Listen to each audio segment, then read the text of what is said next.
শত্রুরা জানে জামাতে ইসলামী ভাঙবে কিন্তু মচকাবে না, অন্যায়ের কাছে মাথা নত করবে না, দেশের স্বার্থ কারো কাছে বিক্রি করতে রাজি হবে, অন্যায়ের বিরুদ্ধে প্রতিবাদ করতে পিছপা হবে না।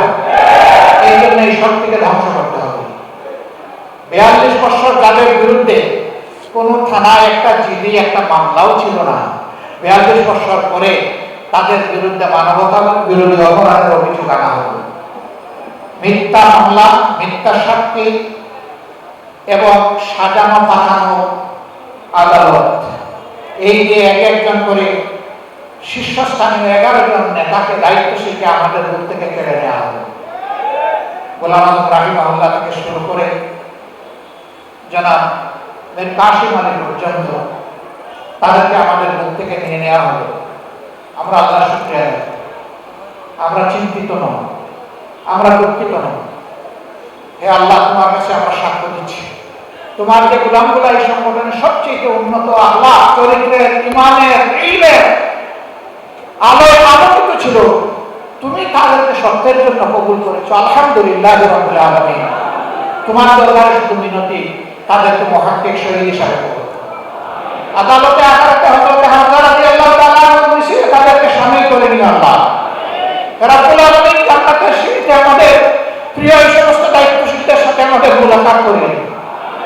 তাদের রক্ত, শহীদ নিজামী বলেছিলেন তার শাহাদাতের আগে যে আমার রক্ত বাংলাদেশে কথা বলবে, আমার রক্ত বাংলাদেশে পরিবর্তনের সূচনা করবে। 1, 2, 3 করে 15.5 বছর জাতির উপরে রাষ্ট্রীয় হামলা চালিয়েছে। সবচেয়ে বেশি আঘাত দিয়েছে জামাতে ইসলামী ছাত্র শিবিরের উপর। আমাদের মতো মজলুম সংগঠন আর কেউ না। আর কারো এতগুলা নেতাকে হত্যা করা হয়নি, আর কারো বাড়িঘর মোটরযানকে ভাঙা হয়নি, আর কারো বাড়িঘরে আগুন দেওয়া হয়নি, লুটপাট করা হয়নি। আমাদের পর্দানশীল মা বোনদের ইজ্জত নিয়ে টানাটানি করা হয়েছে। আমরা সেদিন চোখের পানি দিয়ে শুধু আল্লাহকে বলেছি, আল্লাহ তুমি দেখো, তুমি সামিউন বাসীর, তুমি সীমাহীন দৃষ্টি শক্তির মালিক, আর তোমার কান থেকে কিছুই বাদ যায় না, তুমি সব শুনো। মজলুমের আহাজারি আপনারা শুনেছেন, তিলে তিলে এই দুঃখ ব্যথা বেদনা জমা হয়েছে। মজলুম শুধু আমাদের সংগঠন ছিল না, এরপরেই আপনারা লক্ষ্য করেছেন হেফাজতে ইসলামের বিশাল সমাবেশে 13 সালের 5 মে আঘাত দেওয়া হয়েছে, অন্যায়ভাবে তাদেরকে হত্যা করা হয়েছে। সম্ভবত ওনাদের বাড়ি আপনাদের এলাকায়। তিনি এই কয়েকদিন আগেও বলেছেন 13 সালের 5 মে শাপলা চত্বরে 12টার পরে সাফ করে দিয়েছে। যাদেরকে সাফ করে দেওয়া হয়েছিল তারা আল্লাহর দরবারে চলে গেছে, কিন্তু যারা সাফ করেছিলেন আজকে তারা কোথায়? তুইজ্জু মান তাশাউ ওয়া তুযিল্লু মান তাশাউ বিয়াদিকাল খায়র ইন্নাকা আলা কুল্লি শাইইন কাদির। অহংকার মারাত্মক, এটি হচ্ছে আল্লাহ তাআলার চাদর। এটা নিয়ে কেউ টানাটানি করুক, আল্লাহ এটা বরদাস্ত করেন না। এই জন্য অহংকারীরা 2 দিন আগে হোক পরে হোক তাদের পূর্ণ পাওনা তারা সঙ্গে পায়। আমাদের চরিত্রে কালিমা লেপন করা হয়েছে। আল্লামা দিলওয়ার হোসেন সাঈদীর মতো মানুষকে বলা হয়েছে তিনি ধর্ষক, নাউজুবিল্লাহ, তিনি খুনি, তিনি লুটেরা, তিনি অগ্নি সংযোগকারী। দেলুর রাজাকারকে চালান দিয়েছে দেলওয়ার হোসেন সাঈদীর নামে। এখন সেই মামলার বাদী কেঁদে কেঁদে বলছে বন্দুকের নলের সামনে আমাকে বাধ্য করা হয়েছে অভিযোগপত্রে স্বাক্ষর করতে। যারা বাধ্য করেছিল এখন আমি তাদের বিরুদ্ধে মামলা করতে চাই। সময় কারো নিয়ন্ত্রণে থাকে না, সময় আল্লাহ তাআলার নিয়ন্ত্রণে।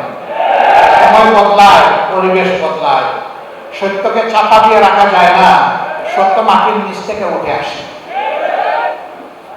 এভাবে নির্যাতন করা হয়েছে বিএনপির উপর, নির্যাতন করা হয়েছে গণ অধিকার পরিষদের নেতৃবৃন্দের উপর, নির্যাতন করা হয়েছে সাধারণ মানুষের উপর, হত্যা করা হয়েছে সাংবাদিক বন্ধুদের।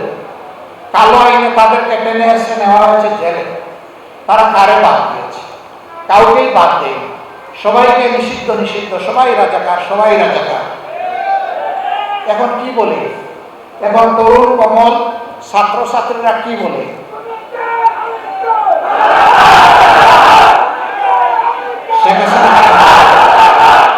শেখ হাসিনাকে ধন্যবাদ। তিনি যেটাকে কালিমা হিসাবে জাতির কপালে লিখে দিতে চেয়েছিলেন, জাতি এখন তার দিকে সেইটাকে ফিরিয়ে দিয়েছে।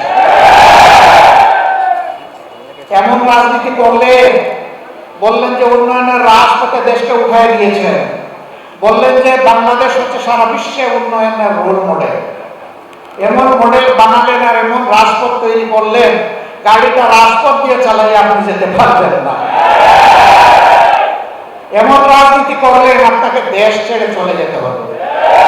850 বছর আগে লক্ষণ সেন দিয়েছিল আর আপনি গেলেন তারপর। কি রাজনীতি করলে আপনি এবং আপনার সাঙ্গপাঙ্গরা? এখন আপনাদের মধুর হাড়ির সন্ধান পাওয়া যাচ্ছে। একজন গৃহকর্তা গৃহকর্মী যারা তাদের কাজ করেছে, এখন তাদের অ্যাকাউন্টে 100 কোটি পাওয়া যায়, কোটি কোটি পাওয়া যায়। আলাউদ্দিনের চেরাগ জ্বলে, আর সেই তারাই বেগম খালেদা জিয়াকে 3 কোটি টাকার জন্য মামলা দিয়ে বলেছেন তিনি এতিমের মাল আত্মসাৎ করেছেন।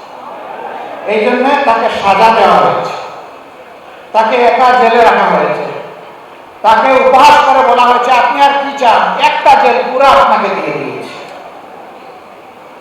এইভাবে অহংকার, উপহাস, মানুষের প্রতি ঘৃণা তারা ছড়িয়েছিলেন, জাতিকে ভাগে ভাগে বিভক্ত করেছিলেন, মেজরিটি মাইনরিটি নাম দিয়ে মুখোমুখি করে ফেলেছিলেন। আলহামদুলিল্লাহ, আমরা ধন্যবাদ জানাই আমাদের পরিযার টুকরা ছাত্র যুব সমাজকে। আমরা যে আন্দোলনের সূচনা করেছিলাম 15.5 বছর আগে, তার পরিসমাপ্তি টেনেছে তারা। আল্লাহর দরবারে শুকরিয়া, আল্লাহ তাদের সম্মান বৃদ্ধি করে দিন। এদেশের বৃহত্তর খেদমতের জন্য তাদেরকে কবুল করুন। তারা একটা অসম্ভব ধরনের কাজের নেতৃত্ব দিয়েছে, জীবন বাজি রেখে নেতৃত্ব দিয়েছে। এ কাজ করতে গিয়ে হাজার কামিকের ঊর্ধ্বে আমাদের কলিজার টুকরা সোনার ছেলেরা মেয়েরা চলে গেছে। এখানে কোনো দলমত নাই, এখানে কোনো ধর্ম নাই, এখানে সকল ধর্মের মানুষ অংশগ্রহণ করেছে, সকল ধর্মের মানুষই মারা গিয়েছে, নিহত হয়েছে, আহত হয়েছে। শহীদদেরকে আমরা কোনো দলের সম্পত্তি বানাতে চাই না। এই শহীদরা জাতির সম্পদ, এই শহীদরা আমাদের শ্রদ্ধার পাত্র, এই শহীদরা আজীবন আমাদের জাতীয় বীর। আমরা তাদেরকে সেই মর্যাদায় দেখতে চাই। অনেক সাংবাদিক বন্ধু আমাকে প্রশ্ন করেছেন আপনাদের দলের কতজন শহীদ হয়েছে। আমি বলেছি আমরা মজলুমের দলে সামিল হয়ে যারাই শহীদ হয়েছে তারা সকলেই আমাদের, তারা সকলেই আমার কোটি মানুষের দলে। অতএব তাদেরকে আমরা দলীয় সম্পদ বানাতে চাই না। আমরা আল্লাহর উপর ভরসা করে সিদ্ধান্ত নিয়েছিলাম যে কয়টা শহীদ পরিবারের সন্তান পাবে সেই কয়টা শহীদ পরিবারে জামাতে ইসলামী পৌঁছে যাবে ইনশাআল্লাহ। আমরা গিয়ে তাদের ভাগ্যের পরিবর্তন করতে পারবো না, গিয়ে শুধু বলবো আমরাও আপনার পরিবারের সদস্য। গিয়ে শুধু বলবো এখন থেকে বাকি জিন্দেগি আমরা একই সাথে সুখ দুঃখের অংশীদার। আমরা শুধু গিয়ে বলবো আপনারা যে গর্বিত শহীদ পরিবারের পিতা মাতা ভাই বোন সন্তান স্ত্রী, আসরের দিন ওই শহীদরা যখন আপনাদের জন্য আল্লাহ দরবারে শাফাআতের দোয়া করবেন সেদিন আমাদেরকে ভুলে যাবেন না, আমাদেরও আপনাদের সাথে রাখবেন। আমরা এই কথাগুলো বলার জন্য তাদের কাছে ছুটে যাচ্ছি। সম্মানিত